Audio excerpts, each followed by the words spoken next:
Hi everyone.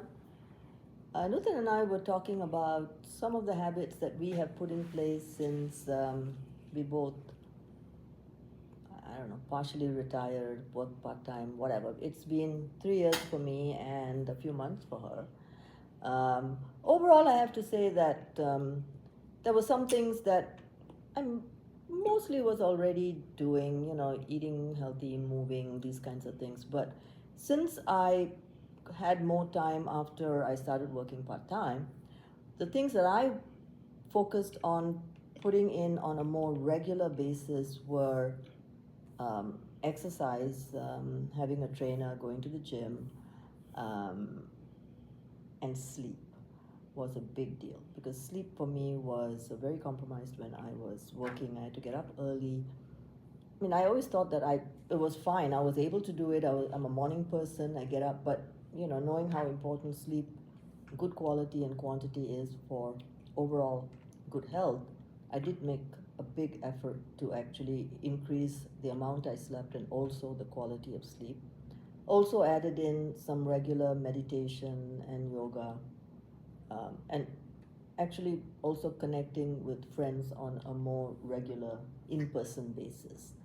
Um, Doing things on a daily basis, doing structured habits is not that difficult for me to keep at it on a consistent basis. Yeah, sometimes especially on vacations or when we have friends or go out to dinner. Um, yeah, 2 3 days here and there, but overall, I'm pretty good at keeping to a ongoing, consistent, I would say good for daily living sort of habit building. So now, Newton also really does try to put many of these things in. Her path is a little bit different, so I'm going to sort of turn it over to her so she can tell you a little bit more on how to sustain good habits, but in a slightly spirally way. Huh. So, yes, you're correct. I am not a person or I'm not a creature of my habit. For my life, the structure was always provided by work. Otherwise, I'm very my day is determined by my mood and my physical energy for that particular day. So that makes it very, very hard for me to do things on consistent basis. Fortunately for me, I was somebody who always had healthy habits in terms of eating or exercising or interacting with people. The only difference is I'm not consistent at all. Um, when I went part time this July, one of the biggest fear I had before going part time was that the 2 days that I'm not working, I will not do anything else but watch murder mysteries and TV shows or do something like that. Fortunately for me, my need for change is so strong that that worked in my favor.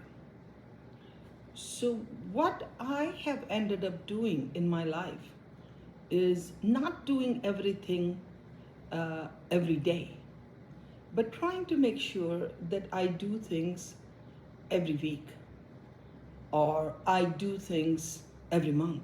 Mm-hmm. Or some things I have come back after years.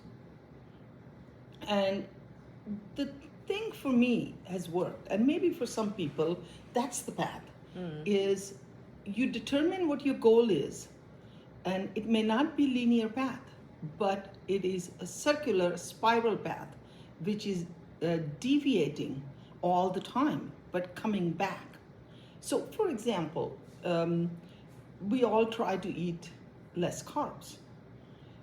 For 2 3 months, I was not feeling well. I was having a lot of acidities, and the only thing that would uh, sort of I could eat was just carb-rich food, Mm. simple carb-rich foods. So for 2 months, I was completely off any diet per se. I was eating whatever made me feel better. But after 2 months, when I started feeling better, I'm back to my healthier habits. And that has been my pattern all along. But overall, as a, maybe mine is a little bit more linear, but yours is also ascending. You're at a place where you have built up more healthy habits. And even when you say during the time when you may not have been eating as healthy, you were doing other things. Yes. You were doing some mindfulness, you were doing some meditation, you were doing some yoga. It wasn't that you had no healthy habits at all. So I think sometimes rather than go from 0 to 100, maybe just choose one thing. Maybe just work on one aspect of, like we say, there are so many pillars of healthy living, right? So you've got diet, you've got meditation, you've got exercise, social connections.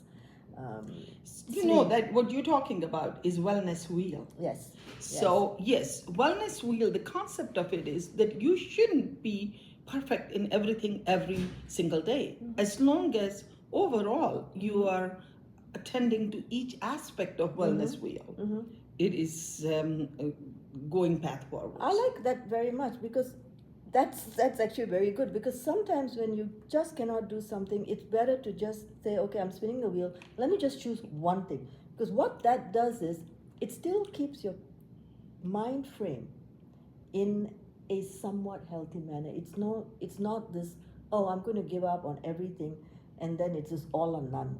I really don't believe in all or none. It should be something or more. One of the things that reminds me of what you're saying is the resilience and coping styles. So when people have studied concept of resilience, which is psychological, not just well-being, but ability to bounce back from adverse circumstances. That's the resilience. It's not just coping, but people who studied resilience have found that action-oriented or task-oriented coping styles actually help build resilience. The avoidance-focused coping styles don't. And you know what I mean by avoidance focused is watching TV. So if you're under stress and if you're watching TV, or you're drinking alcohol, or you're just sitting in a room not talking to anybody, that actually helps you cope, but not helps you build resilience. Okay, so what would be an example of something active that would build resilience? Everything that you just said, that if there is an adverse event, whatever it may be, and if you can do mindfulness exercises, or you can connect with friends, calling friends and connecting with them, or deciding that every day I'm going to do exercise. So whatever the stress may be, an environment, whatever environment allows you to do, if you do action-oriented coping, that helps you build resilience. I think that's great, because obviously everybody has something that they can do. Sometimes when people are anxious, they can't do mindfulness. It's too difficult. But they can move. Yes.